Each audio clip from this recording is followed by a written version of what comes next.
네, 오늘 말씀 제목은 좋은 무화과, 나쁜 무화과라는 제목으로 말씀을 나눌 텐데요. 이렇게 말씀 제목을 잡은 것은요, 오늘 하나님께서 무화과 두 광주리 환상을 보여주세요. 한쪽은 좋은 거, 한쪽은 나쁜 건데 중요한 것은요, 사람이 보는 것과 하나님이 보시는 게 다르다라는 것을 말씀해 주는 것이에요. 제가 예전에 그 우리들 교회에서 5주간 띵크 양육을 받을 때 저를 양육해 주시던 장로님이 하셨던 질문이 가장 저에게는 좀 깊이 남았는데, 서울대 들어간 아들이 예수님 믿을 가능성이 높을까요? 감옥에 있는 아들이 예수님 믿을 가능성이 높을까요? 라는 질문이었어요. 우리가 이렇게 세상사로 보면 서울대 들어간 것이 가장 위대해 보이죠. 그러나 구속사로 볼 때는 감옥에 있는 아들이 더 위대할 수 있다라는 거예요. 왜냐하면 더 회개의 가능성이 높기 때문이라는 거죠. 서울대 들어가면 회개할 가능성이 그만큼 적어지겠죠. 이 이야기를 드리는 것은요, 지금 남유다 백성들이 포로로 끌려가는 게 회개의 가능성이 높거든요. 그런데 사람들이 보기에는 그게 망하는 거잖아요. 그러다 보니까 그게 나쁜 무화과로 보였는데 하나님의 생각은 반대였다라는 거예요. 바벨론의 포로로 잡혀가는 게 좋은 무화과다라고 하나님이 말씀해 주시는데, 오늘 이 말씀을 통해서 하나님의 관점으로 문제와 사건을 우리가 대하는 것이 무엇인지를 같이 나누겠습니다. 첫 번째로요, 좋은 무화과는요, 회개하는 자입니다. 1절인데요. 바벨론의 느부갓네살 왕이 유다 왕 여호야김의 아들 여고냐와 유다 고관들과 목공들과 철공들을 예루살렘에서 바벨론으로 옮긴 후에 여호와께서 여호와의 성전 앞에 놓인 무화과 두 광주리를 내게 보이셨는데, 이게 바로 시대적 배경이거든요. 이때는요, 남유다가 완전히 망한 때는 아니었어요. 바벨론에 의하여서 망하기 한 10년 전이었습니다. 그래서 기원전 587년에 망하거든요, 남유다가요. 근데 이때는 597년이라서 10년 전에 일어난 일이에요. 10년 전에 어떤 일이 일어났냐? 여호야김의 아들 여고냐, 우리 지난주 금요일 날 금요기도회 때 말씀드렸잖아요. 이 사람은 여호야긴이라고, 거의 한 100일밖에 안 됐는데 그렇게 포로로 잡혀가게 되어지는 여고냐, 그러니까 여호야긴이 유다 고관들, 여기 목공들, 철공들과 바벨론으로 사로잡혀 갔습니다. 현실만 보면 어떻습니까? 절망이 몰려오고 해석이 안 될지도 모릅니다. 그런데 그때의 예레미야에게 하나님이요, 이 사건을 해석해 주세요. 두 광주리 환상을 보이는데, 이것은요, 인간이 보는 현실에 대한 관점과 하나님이 보시는 것이 다르다라는 거예요. 이사야 55장 8, 9절에요. 이런 말씀이 있어요. 이는 내 생각이 너희의 생각과 다르면 내 길은 너희의 길과 다름이니라. 여호와의 말씀이니라. 이는 하늘이 땅보다 높음같이 내 길은 너희의 길보다 높으면 내 생각은 너희 생각보다 높음이니라 라는 말씀이 있습니다. 이 말씀이 뭐겠습니까? 하나님의 생각과 하나님의 길은 우리와 다른데, 즉 하나님의 뜻은요, 나의 뜻과 다르다라는 거예요. 그런데 하나님의 뜻은 더 높다라고 말씀해 주고 있기에, 저와 여러분들에게 그렇다면 필요한 것은 뭘까요? 말씀을 보는 거죠. 오늘 말씀에서 뭐라고 하셨는지에 만 반응하는 것이라고 할 수가 있어요. 남유다 백성들이요, 잘못된 생각을 가졌거든요. 그 생각은 뭐냐면, 바벨론 느부갓네살 왕에 의하여 포로로 잡혀가지 않는 사람들이요, 자기들이 복받은 자들이라고 생각을 했대요. 반대로 바벨론 왕에 의하여서 포로로 잡혀가는 사람들은요, 이 사람들은 하나님께 벌을 받고 저주를 받았다고 생각을 했다라는 거예요. 근데 하나님께서는 이 두 무화과 그 광주리 환상을 통해서 그것이 아니라고 말씀하세요. 4절 5절에 보면요, 여호와의 말씀이 또 내게 임하니라. 이르시되 이스라엘의 하나님 여호와께서 이와 같이 말씀하시니라. 내가 이곳에서 옮겨 갈대아인의 땅에 이르게 한 유다 포로를 이 좋은 무화과 같이 잘 돌볼 것이라 라고 말씀해 주고 있어요. 중요한 것은요, 4절이에요. 여호와의 말씀이 또 내게 임하니라. 말씀에서 뭐라고 했는지가 중요하다라는 거예요. 이것은 우리가 나의 관점, 세상적인 관점으로 보는 게 중요한 게 아니라 하나님이 뭐라고 하셨냐, 그것은 바로 5절에요. 갈대아인의 땅에 이르게 한 유다 포로를 좋은 무화과 같이 잘 돌볼 거라는 것은 바벨론의 포로로 잡혀간 남유다 백성들이 하나님 보시기에는 좋은 무화과 나무였다라고 말씀해 주고 있습니다. 왜냐하면요, 이렇게 포로 생활을 겪으면서요, 그들이 깨닫게 되는 게 있거든요. 뭐냐면, 우리들의 죄 때문에 우리들이 바벨론 포로로 끌려갈 수밖에 없었구나. 우리 인생에도요, 이 포로 생활과 같은 때가 있을 겁니다. 여러분들이 원치 않게 당하는 포로 생활과 같은 환경, 고난들이 있을 수 있거든요.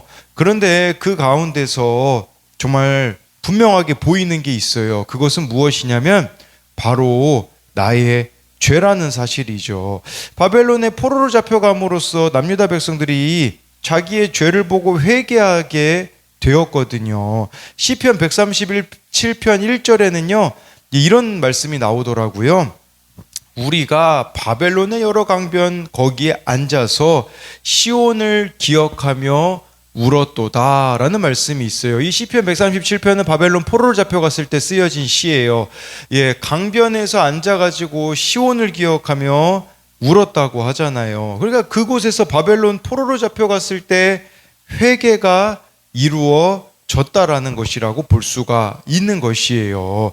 6절 7절을 이어서 보면요, 내가 그들을 돌아보아 좋게 하여 다시 이 땅으로 인도하여 세우고 헐지 아니하며 심고 뽑지 아니하겠고 내가 여호와인 줄 아는 마음을 그들에게 주어서 그들이 전심으로 내게 돌아오게 하리니 그들은 내 백성이 되겠고 나는 그들의 하나님이 되리라 라고 해가지고요, 하나님께서는요 그 땅에서요 이 바벨론 포로로 잡혀간 곳에서 세우시겠다, 심겠다, 심고 뽑지 않겠다라고 하나님께서는 약속하셨고요.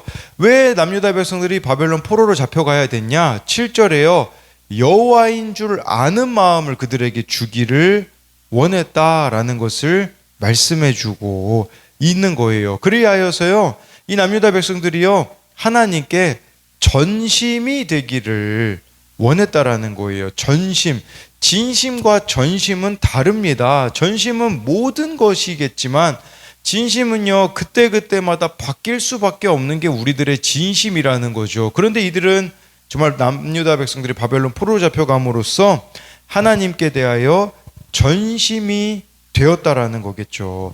저와 여러분들에게도 이렇게 갇혀있는 포로와 같은 생활을 여러분들이 보내고 있을지 몰라요. 그런데 그 가운데서 하나님이 우리들에게 원하시는 것은 회개라는 겁니다. 이 회개함으로써 하나님을 전심으로 사랑하는 것이라고 볼 수가 있습니다. 다음 주에요, 우리 교회 구역 모임에서 나눌 본문이 마태복음 11장 1절부터 6절이거든요. 거기에 보면 세례 요한이 당시 총독이었던 헤롯 안디바가 동생의 아내를 취해 결혼하거든요. 그거를 비판하다가 세례 요한이 감옥에 가요. 근데 감옥에 있다 보니까 세례 요한이 예수님을 의심합니다. 그러면서 예수님이 진짜 메시아인지 맞는지를 사람을 보내서 물어보는 내용이 나오거든요. 그때 예수님은 자신이 메시아라고 이사야 말씀으로 이렇게 전하시면서 마태복음 11장 6절에 이렇게 말씀하세요. 누구든지 나로 말미암아 실족하지 아니하는 자는 복이 있도다 하시니라 라고 말씀해 주고 있어요. 복이 있는 사람이 누굽니까? 하나님이 하시는 일로 실족하지 않는 사람이에요. 내 생각과 하나님의 생각이 다르다는 걸 인정하고 하나님의 뜻을 깨달을 때까지 기다리는 사람이라는 거겠죠. 우리가 내 삶으로 모범을 보이고 열심히 전도해도 눈에 보이는 열매가 없을 수 있어요. 세례 요한처럼요. 하는 일마다 내가 예배도 잘 드리고 큐티도 하는데 11조도 하는데 구제를 하는데도 하는 일마다 안 될 수 있어요. 그렇지만 세례 요한처럼 모든 것을 다 잘해도 안 되는 사람이 하나님 보시기에는 수준 높은 사람이라는 거죠. 그런 가운데서도 실족하지 않는 모습을 보여주는 것이 세례 요한의 사명인 것처럼요. 우리들에게도 실족할 일들이 얼마나 많이 있습니까?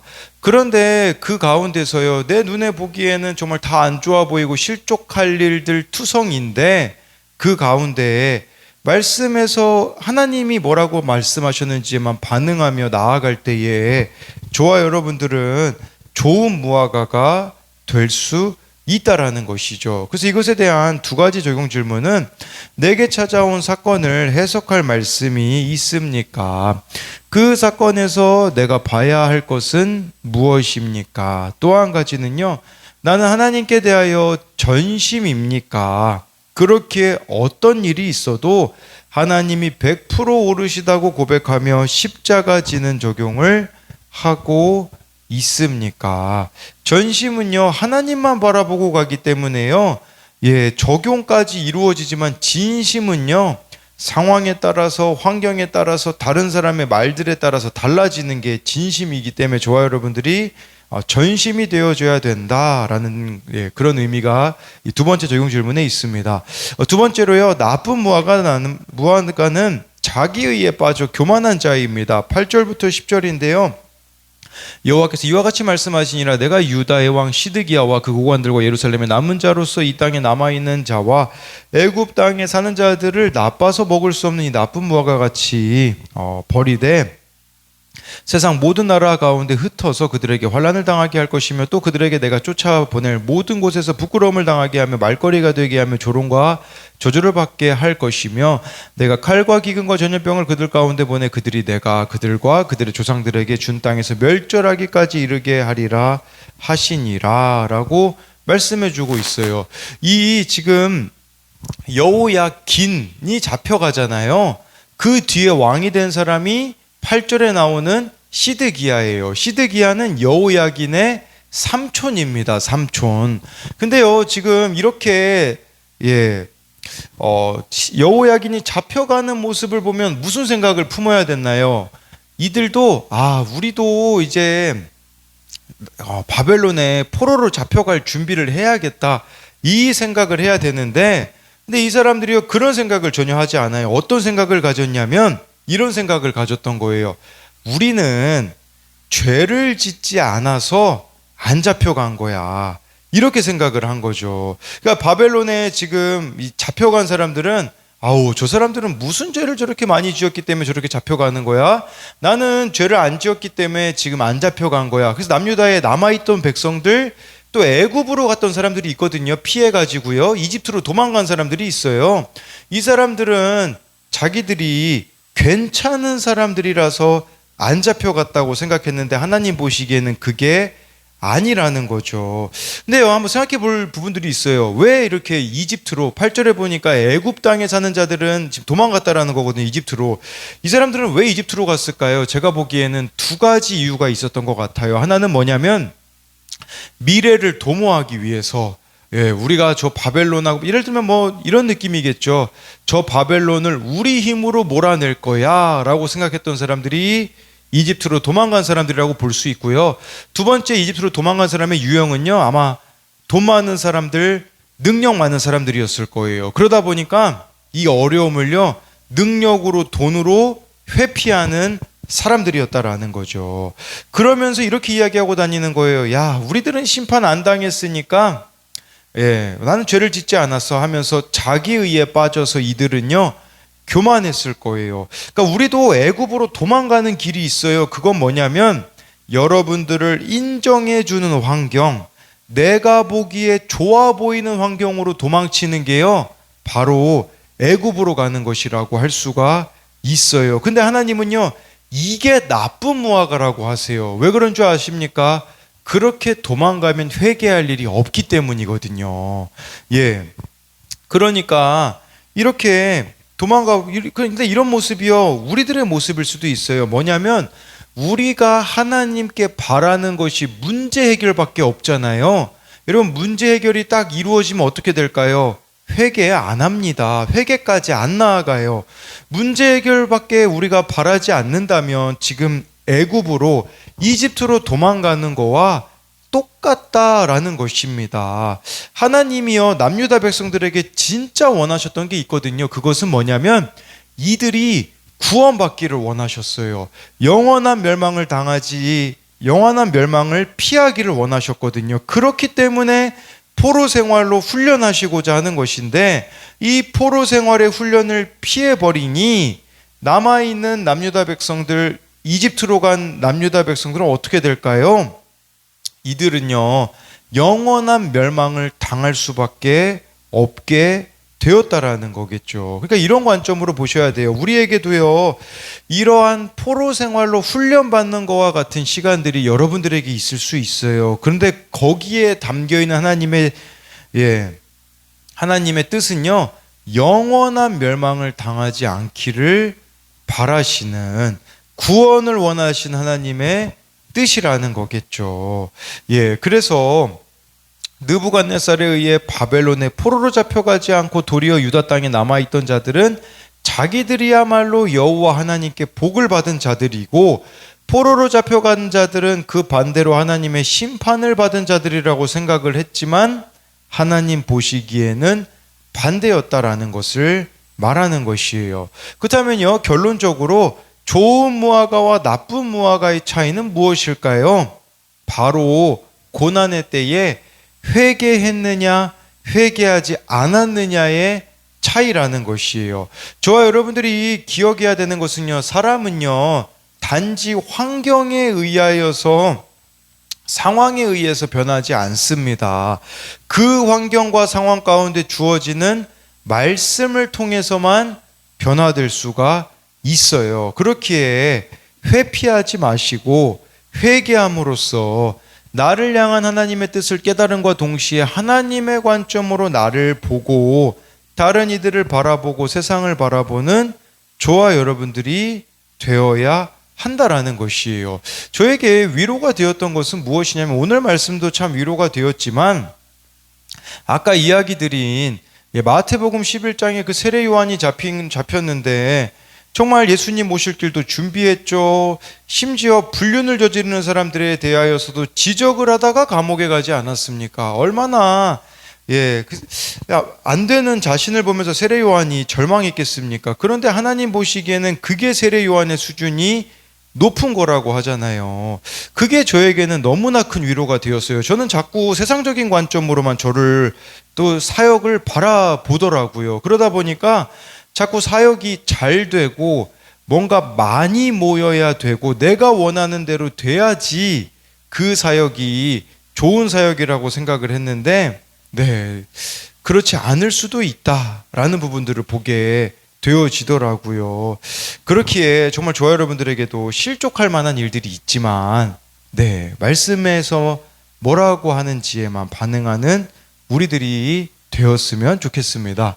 이것에 대한 두 가지 적용 질문은요, 말씀과 상관없이 살면 나쁜 열매를 맺고 있지는 않습니까?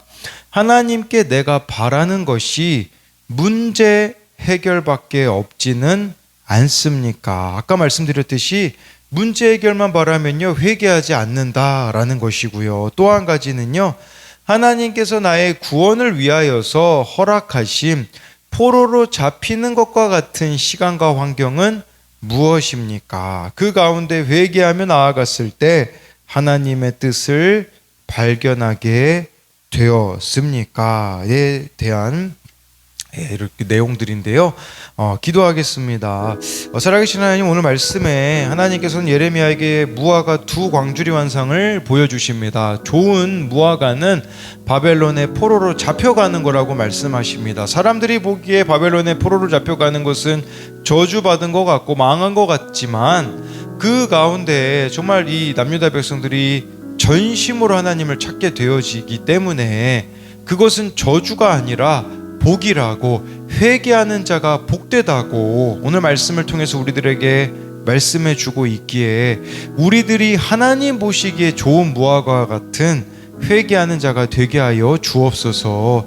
또한 나쁜 무화과는 회피하는 자라고 하십니다. 정말 남유다에 남아있고 이집트로 피한 자들, 하나님의 뜻이 아니라 자기의 뜻을 내려놓지 못하는 자들이 하나님 보시기에는 나쁜 무화과라고 말씀해주고 있기에 내 생각과 방법과 뜻을 하나님 앞에 내려놓는 은혜들을 우리들 가운데 허락하여 주사 정말 하나님 보시기에 좋은 인생이 되어질 수 있도록 오늘도 우리들 가운데 함께하여 주시고 우리들의 삶을 신실하게 하나님께서 인도하여 주실 것을 믿으며 살아계신 예수님 이름으로 기도드립니다. 아멘.